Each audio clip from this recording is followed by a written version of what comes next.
Big thank you to everyone of my Super TF Addicts on Patreon. Click the link in the description to become a Super TF Addict today. TFA 1024, where your entertainment will be transformed.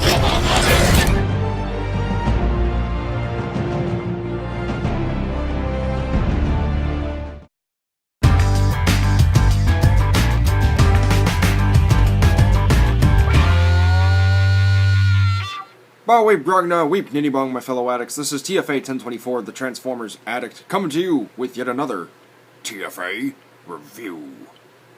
And this is a very special video review, because today we're going to go ahead and take a look at the Transformers Studio Series number 36, The Last Night Deluxe Class Autobot Drift with baby Dinobots. Specifically, Sharp T, Tops, and Terry. Now, unfortunately, before I begin this video review, this figure is not available in mass retail. This is an online exclusive. You can get it from Entertainment Earth or BBTS. I got mine from BBTS because Entertainment Earth took too long to get my order shipped, so canceled it and went to BBTS. But of course, before we take a look at the figures themselves, let's go and take a quick look at the packaging in the Studio Series fashion that I have been doing. So here's the front, here's the side, here's the other side, and here's the back of the box with your obligatory product shots, brief bio, cross sales, and more. And here we have Drift in his vehicle mode, accompanied by the baby Dinobots. And we're not actually going to take a quick look at Drift right away, save him for a minute, but for right now we'll go ahead and focus on the baby Dinobots because they're so tiny and cute and I love them. I honestly do really enjoy these little guys, they're adorable. So here we have Sharp T, which I guess is a reference to Sharp Tooth from the Land Before Time. And he's in his little baby Cybertronian T-Rex mode. And honestly, he's adorable. I like him. There's a lot of nice molding detailing throughout this whole little figure. I think it turned out really nice. Not really any sense of articulation except for he can move his legs back and forth, or 360 degrees if you really want to, so he can do that. But honestly, these are meant to just like be little display pieces. They can be little figures, but you know, they're mainly for that. But he can move his legs, and also he can go. He can open up his little mouth, and it looks cute. It looks like his mouth is able to hold something because it has like a. It looks like it has like a 5mm peg to port connection type thing. Well, obviously less than that, but I love the fact that he can just open his mouth and go. So that's adorable. He also has some very nice paint on him. He has some nice baby blues. You have nice metallic silver and dark gray on him. I think it looks really good. Moving on is my second favorite, Tops, or as I like to call him, Little Tops, because he's adorable as well. He's just a stubby little Triceratops guy, and he's adorable, just like Sharp T. And again, same nice amount of molding and paint on him as well. Nice metallic silver. You got some green right there for the optics. And his only articulation, unfortunately, can't open his mouth, but he can tilt his head like a confused little puppy. And they're made out of soft, like soft plastic kind of thing. So kind of like BotBots, but tougher. So there's Tops, or Little Tops. And then for Terry, he too can open his mouth, so he can also go. It's cute. His articulation, he can move his wings 360 degrees. He can also move his legs. He can also move his head a little bit. That's mainly because he's opening his mouth, but he can do that if you really want to. Sorry if my hands are like up here and down here. It's hard to do this. I don't understand how professionals can do this over camera, but there you go. So there's little Terry as well. And now we can go ahead and take a look at Drift in his vehicle mode. Now, because this is taking place of the TLK Drift, the official one that was released in the TLK line, he does not sport the vehicle mode that he had in Age of Extinction, which was a Bugatti Veyron Grand Sport Vitesse. Instead, he sports a 2017 Mercedes AMG GTR, which honestly is kind of the better choice in my personal opinion. I like the shape of the car more than I like the Bugatti Veyron. I think Drift still worked on the Bugatti Veyron a lot more, like he worked with it better, but as much as I thought I was not going to like this mode, it actually turned out really well, and I still thoroughly enjoy it for what it is.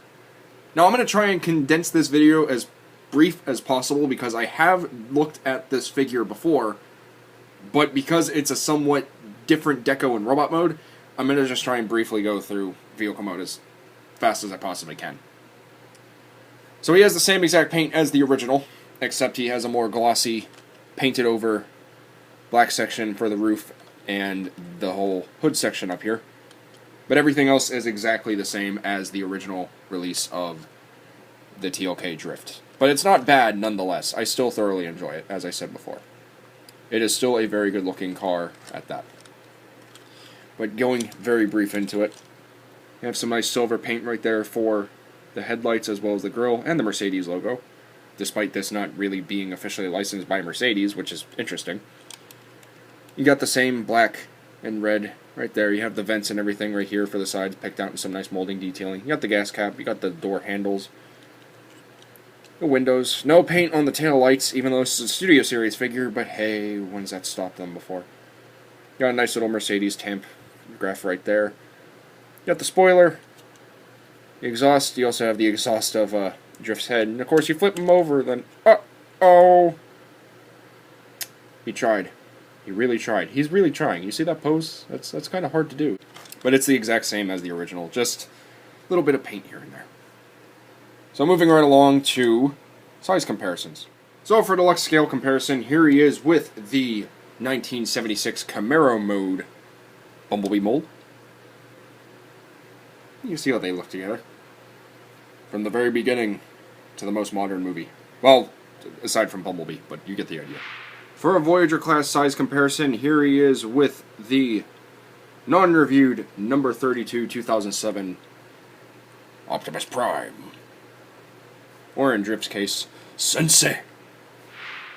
For a Voyager scale comparison with the Decepticon, here he is with the number 13 Voyager class Revenge of the Fallen Megatron. And for the final size comparison, here he is with the previous reviewed TLK Deluxe Class Drift, given to me by my good buddy David as a graduation gift. And like I said, you can see that there are some differences. It's not exactly the same. Like, the rims are not painted in red, or these are red plastic. These are actually black, and you have a nice red trim on the tires. The red itself isn't as vibrant. It's kind of faded. Like, you can see it more matches along this type red, and it's not as vibrant as this one. And you don't have that glossy black metallic paint here, as well as the Autobot insignia. It's all different up here as well. So it looks really good, and I'm glad that we got him, because he should have got it in the TLK toy line, but they were going by concept art, I guess. So there you go. There is that. Now, much like the original TLK Drift, he does come with weapons, two which are already stored inside the vehicle mode. You can see it right there. Those two little daggers that he has on his back. But he also does come with 3 more additional swords.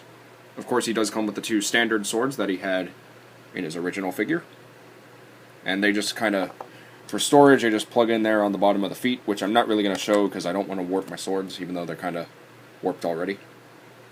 But he also comes with the additional blade that he actually used in the movie for the whole movie. I guess he never went back and got the other blade he used on that KSI drone. But he does come with the Great Sword, as I like to call it, because it is very reminiscent of the Great Sword from IDW. And I think it looks really cool. Now, as far as I know, there's no place to store it, but I'm pretty sure, you know, they wouldn't have this peg on here for no reason. I feel like you could be able to peg it in somewhere and it would stay there, or that's for robot mode or something. But there is a peg right there that looks like it'll peg in somewhere on this figure, whether in vehicle mode or robot mode. I don't know. During the break for stop motion transformation, I'll look at the instructions and I'll see. So, it comes with the sword as well. So before we go to the stop motion transformation, I do just want to let you guys know during the interval filming this, I did look at the instructions to see where the sword goes. It just goes in his hand. But with all that talk of molding, painting, and size comparisons out of the way, let's go ahead and get Drift from looking like this to revealing the Autobot Samurai within. And as you can see, as opposed to the original TLK Drift, this one has a lot more paint in robot mode that desperately needed it in vehicle mode. And we'll go ahead and just show that off right now. We'll get to the comparison because it's going to come anyway. And this video is already 9 minutes long as of this current moment, so we're just going to go into it. So here we have the original TLK Drift with the Studio Series Drift, and as you can see, a lot of paint that was needed on this figure is finally applied to this figure, and this looks gorgeous. I thoroughly, really do enjoy this figure. I think it looks a lot better than this one, and again, I want to point this out. This is based off of concept art, because if you remember in TLK's promotion, when we got those things from Hasbro every Transformers Tuesday, they literally showed us Drift in his concept art where he was supposed to just be a red Age of Extinction looking Drift with the Mercedes chest. And I do understand as to why Hasbro did that, and I think that's why Hasbro has now done Studio Series, because for the longest time we have been getting concept art designs in figure form, and I like now that Studio Series, and I've said this in every other Studio Series review that I've done so far, I like that Studio Series has been implementing concept arts as well as actual Movieverse character designs into this toy line, because without the concept art, things like Scrap Metal wouldn't happen, things like Rampage would not happen, Stinger, any of those other characters that we've wanted for the official movie toy lines, we're finally getting, and that's all because of concept art and Hasbro being like, yeah, we kind of robbed you guys, so here you go. Then again, we kind of sound entitled when we say that, but, I mean, there's not really any other way to put it. But as you can see, in terms of paint, there's a lot more black and red accents here on this figure as opposed to just red bricks all over this figure. The knee pads are painted, the feet are accurately painted, the upper leg and ankle section are actually painted as opposed to just being a black brick. The whole chest section that was supposed to be painted on this is actually painted here to make it look more accurate for the movie. The shoulders are painted accurately and look really good. The differences of red is actually a lot more accurate too. You kind of have that on the same Drift here. Kind of. This is more faded, but this is more like vibrant and more in your face as opposed to kind of faded, you know, boring kind of thing. And it's not too entirely bright. It's actually nicer. The wheels are different. The headlights on the ankle section pieces right over here are different. You have this nice like neon blue, sky blue type color as opposed to the silver. And it all just looks really good. In my personal opinion. I can't speak for everyone, but he has a nicer appearance to him. He's more pleasing to the eyes. This one is just kind of more obnoxious and too in your face. And I get it's for concept, but it's not what I wanted when Drift was first announced for TLK. I mean, I'm still happy I got him because he's an amazing figure. I still love him desperately, even though he's, you know, I still love him deeply, even though he's a remold of the Age of Extinction Drift, and I think they did a fantastic job with him. But this is something that I wanted since TLK, and it's very nice to finally have him. So, away with you, Drift, but still, I love you. So this Drift here, yeah, a lot more differences in paint, and even the head is entirely different. The face is completely different. You have more of a stoic warrior as opposed to happy, smiling, I can't wait to kill you type samurai dude. And he looks really good, nonetheless. So there you go. Now for some robot mode size comparisons, here is Drift with his minuscule prehistoric nuisances, Sharp T, Tops, and Terry. You can see how they look together.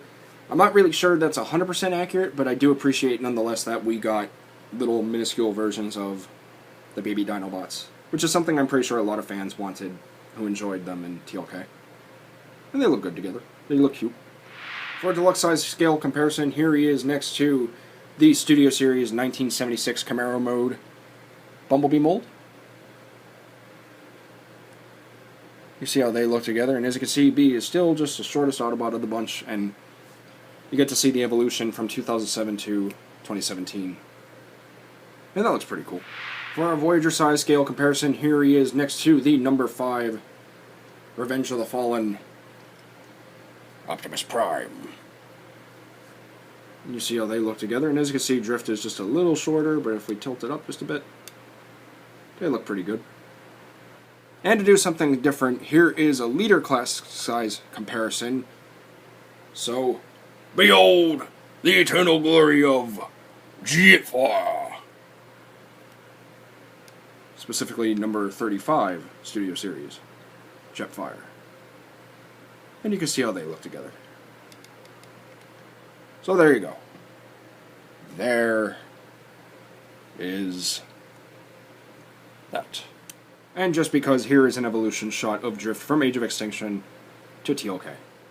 Now, of course, for articulation, his head is on a ball joint. It can go up that far, can go down that far, can rotate that far, really, because of his goatee as well as the shape of his head, so don't try and force it. The shoulders are on a hinge, but that's mainly for transformation, so utilize that if you want to.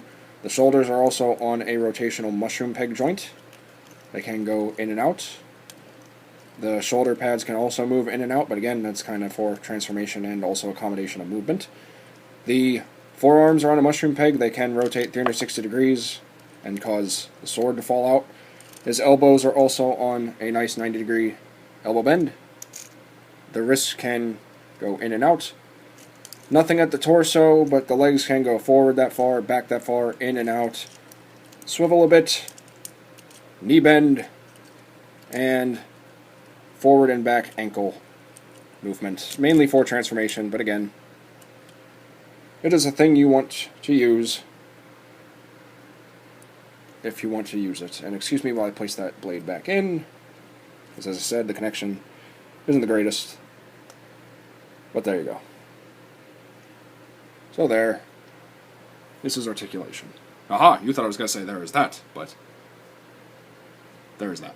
And of course, like most Studio Series figures, he does come with a backdrop, specifically sporting the scene where he, the Autobots, Cade, and Jimmy all stayed in the junkyard until it was attacked by Decepticons and TRF. Now, before the conclusion of this video review, I just wanted to discuss some points that I feel are necessary because apparently I'm not the only one to suffer with this issue with this figure. There are some issues with this TLK Drift.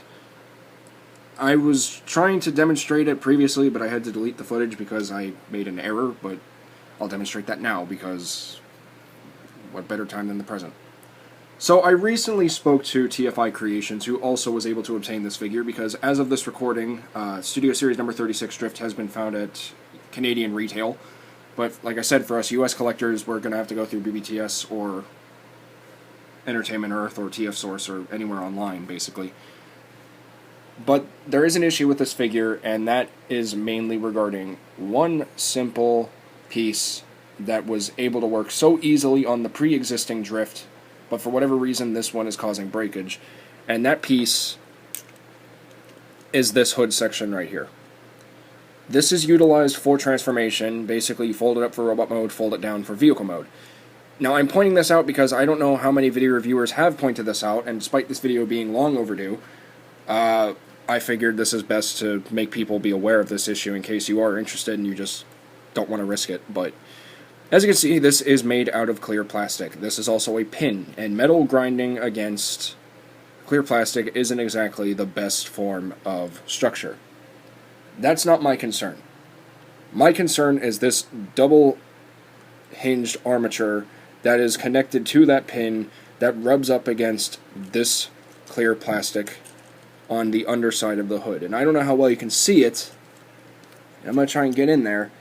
But as you can see, there are some white stress marks right near those two pieces of clear plastic for that hinge. The functionality of this piece is you're just supposed to pull it down, and unfortunately it is extremely tight to the point where it will most likely break. Now, there could be an error with this piece right here because this kind of grips onto the underside of this hood piece right here. So, my recommendation is if you want to do it, and if you're able to do it, get a file, get some sandpaper, sand that down to prevent that from clipping into this hood piece right here. Because on the original TLK Drift that we got, this figure was able to just do it easily. But on this specific copy, you're going to end up breaking something before you are able to transform it into vehicle mode. Because as you can see, you see the white stress mark right there, and on the other side, right there, and it's going to get worse and worse before it gets better. Now, as you can see, I'm not manhandling it either. I'm trying to be very gentle. I'm trying to apply as much to little pressure as I possibly can by grabbing this flap and this armature and just doing it like that. And it will do it, but it's just an issue of tolerances and pressure applying, and your mileage may vary. However, that is going to be a breaking point at some point in the future for this figure. When, I don't know, but it is something that concerns me because clear plastic on figures never really works out too well, in my personal opinion. And I know from personal experience as well. So, when transforming Drift, be very careful with that hood piece because you will end up getting stress marks, you will most likely crack it, and it's just not going to be a fun time. So, again, buyer beware. If you want to get it, that is your choice, it is your money, but just be careful. So my overall thoughts on Studio Series number 36 TLK Drift is he's a better improvement to an already good figure. A lot of paint, even a little bit of paint, can make a figure better in my personal opinion, and number 36 here really does prove that fact.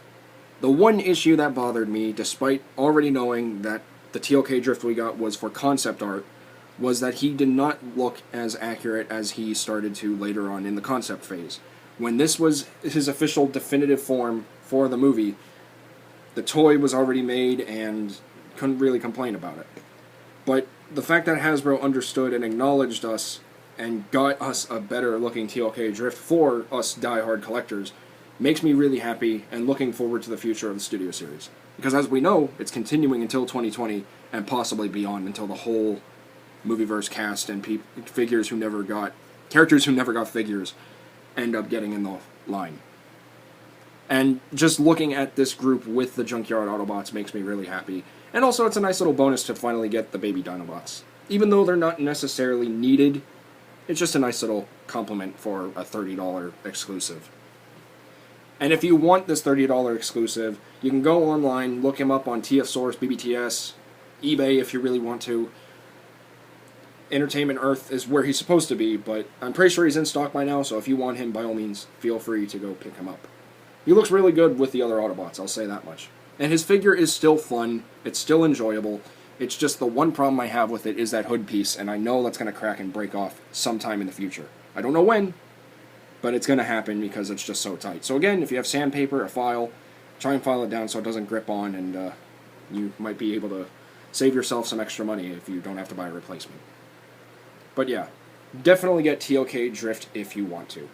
Because while he's not necessarily a necessity to your collection, he is a very fine addition to it, as well as a beautiful addition to your Movieverse Autobots. So pick him up if you want to, because I recommend, so you can decide. But that's pretty much all there is to say, my fellow addicts. Sorry this video review has taken so long and has taken a good portion of your time, but as I said before, I'm trying to make my videos informative, fun, and entertaining to make. We're also going to be trying to do some new things near Six Guns video review, so stay tuned for that because that is going to be coming up next. And hey, if you watched this video all the way to the very end, thank you. It clearly shows me that I'm doing a good job and I'm helping you guys decide on what you guys want to get for your collection. And if you want to go the extra mile and support me in any way, other shape, or form, by all means, head over to patreon.com and get some of them perks. Granted, it's been a month and I was taking some me time. It's always a nice way to support me, to help better my equipment, to help better my video reviews, and just to help your entertainment be transformed. But with all that being said, my fellow addicts, that's pretty much all there is to say. So this has been the video review for the Transformers Studio Series number 36, TLK Drift, with Tops, Sharp T, and Terry, and I want to thank each and every one of you for watching. And please remember, my fellow addicts, until next time, to get addicted, stay addicted, and TF addicts for life!